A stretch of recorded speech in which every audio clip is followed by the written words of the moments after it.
اور بھائی اللہ نے کب کہا ہے کہ مجھے تمہاری نمازیں چاہیے؟ اللہ تو کہتا ہے تمہیں تمہارے لیے نمازیں چاہیے، اور نماز کو اتنا کیجول بنا لیا انہوں نے۔ صحیح مسلم کے اندر حدیث ہے، آپ صلی اللہ علیہ وآلہ وسلم نے فرمایا بندے کے کفر اور اسلام کے درمیان فرق ہی نماز ہے۔ جو نماز پڑھتا ہے وہ مسلمان ہے، اور جو نماز نہیں پڑھتا وہ پاکستان کے شناختی کارڈ میں مسلمان ہے، اللہ کی ڈیفینیشن میں وہ عملاً کافر ہے۔ صحیح مسلم انٹرنیشنل نمبرنگ کے مطابق 246 نمبر حدیث ہے، آپ جا کے پی ڈی ایف کھول لیں، اسلام 360 میں جا کے 246 نمبر حدیث صحیح مسلم کتاب الایمان چیپٹر میں کھول کے دیکھیں کہ بندے کے کفر اور اسلام، شرک اور اسلام کے درمیان فرق ہی نماز ہے۔ آپ بے شک اپنے آپ کو مسلمان کلیم کرتے رہے، لیکن وہ شناختی کارڈ والا مسلمان ہے، نکاح طلاق والا مسلمان ہے، اس کا جنازہ بھی پڑھ دیا جائے گا، پیدا ہوگا اذان بھی دے دی جائے گی، اللہ کے حضور وہ مسلمان نہیں ہے، وہ بس کلمے کا ہی ہم احترام کرتے ہیں، ادروائز تو عملاً کافر ہے وہ۔ اسی طریقے سے جامعہ ترمذی میں حدیث ہے، سنن نسائی کے اندر حدیث ہے، سنن ابن ماجہ کے اندر حدیث ہے کہ آپ صلی اللہ علیہ وآلہ وسلم نے فرمایا جس نے نماز چھوڑ دی گویا اس نے کفر کیا، من ترک الصلاۃ متعمدا فقد کفر۔ اس سے زیادہ اور کیا سخت بات کی جائے کہ کسی کو یقین آئے کہ جس نے جان بوجھ کے نماز چھوڑ دی اس نے کفر کیا۔ اب جان بوجھ کے یہ نہ سمجھیے گا کہ جی میں بال بچیاں دے وہ کمائی کرتا رہنا تھا منو ٹائم نہیں ملتا۔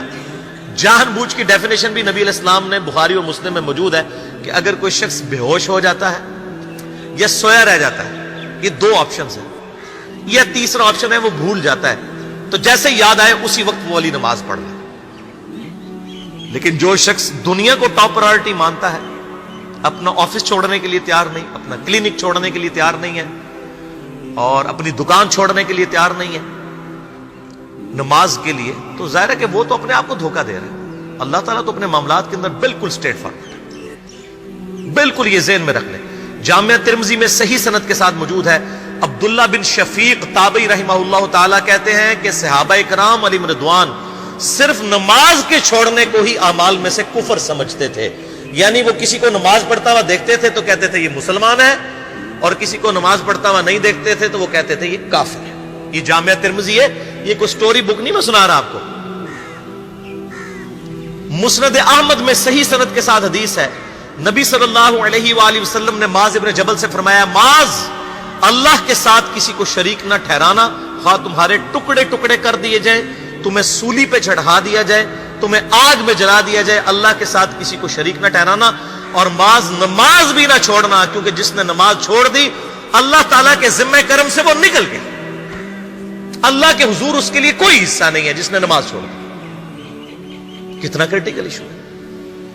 اور اسی طریقے سے مسند احمد میں ہی ایک اور حدیث ہے کہ آپ صلی اللہ علیہ وآلہ وسلم نے فرمایا جس شخص نے اپنی زندگی میں نماز کی حفاظت کی، قیامت والے دن وہ نماز اس کے لیے نور ہوگی، نجات ہوگی، اور اس کے حق میں دلیل ہوگی، اور جس نے نمازوں کی حفاظت نہیں کی اس کے لیے قیامت والے دن کوئی نجات، کوئی نور اور کوئی دلیل نہیں ہوگی، الٹا اس کا حشر قارون، فرعون اور ابی ابن خلف کے ساتھ ہوگا، والعیاذ باللہ تعالی۔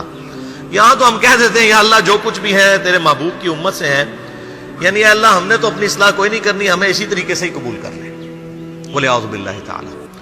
اور کچھ ویسے علماء کا بھی اس میں بڑا برا کردار ہے کہ انہوں نے نماز کو بھی اتنا مشکل فرض بنا کے پیش کیا ہے کہ ایک عام آدمی کے لیے، اور جو دنیاوی معاملات کے اندر بھی انوالو ہے، اور کسی ایسی عورت کے لیے جس کے کئی بچے ہیں، مطلب اس روٹین کے اندر اس نماز کو مینج کرنا مشکل ہو جاتا ہے۔ ہمیں تو عشاء کی صرف 17 رکعتیں بتا دی گئی ہیں، حالانکہ 24 گھنٹے کے اندر ٹوٹل نماز کی رکعتیں 17 ہیں جن کی اکاؤنٹیبلٹی ہے۔ اور میں یہ بڑے یعنی وثوق کے ساتھ ایک ذمہ دار مبلغ کی حیثیت سے یہ بات کر رہا ہوں۔ آپ صحیح بخاری اور صحیح مسلم کھول کے دیکھ لیں، فرض نمازوں کی تعداد جو ہے وہ 5 آئی ہے، اور ان کی رکعتوں کی تعداد بھی بیان ہو گئی ہے۔ فجر کے 2 فرض، ظہر کے 4 فرض، عصر کے 4، مغرب کے 3 اور عشاء کے 4، اور سفر میں سارے 2 فرض ہیں، مغرب کے 3، یہ ٹوٹل 17 رکھتے ہیں جن کی اکاؤنٹیبلٹی ہے۔ باقی جنہ گڑ پاؤ گے انہ میٹھا، وہ ساری نفلی عبادت ہے، وہ بخاری اور مسلم دونوں میں حدیث ہے، جس نے فرض کے علاوہ 12 رکعتوں میں استقامت کی اور وہ 12 رکعتیں آپ صلی اللہ علیہ وآلہ وسلم نے پڑھ کے بھی بتائیں. اور امہات المومنین میں سے سیدہ عائشہ نے، سیدہ ام سلمہ نے، سیدہ ام حبیبہ رضی اللہ عنہن نے روایت بھی کی کہ 2 فجر سے پہلے، 4 ظہر سے پہلے، 2 ظہر کے بعد، 2 مغرب کے بعد، 2 عشاء کے بعد. یہ 12 سنت موقدہ، جس نے یہ پڑھی اسے جنت میں محل ملے گا. اگر کوئی نہیں پڑھتا تو گنہگاری والا معاملہ کوئی نہیں ہے.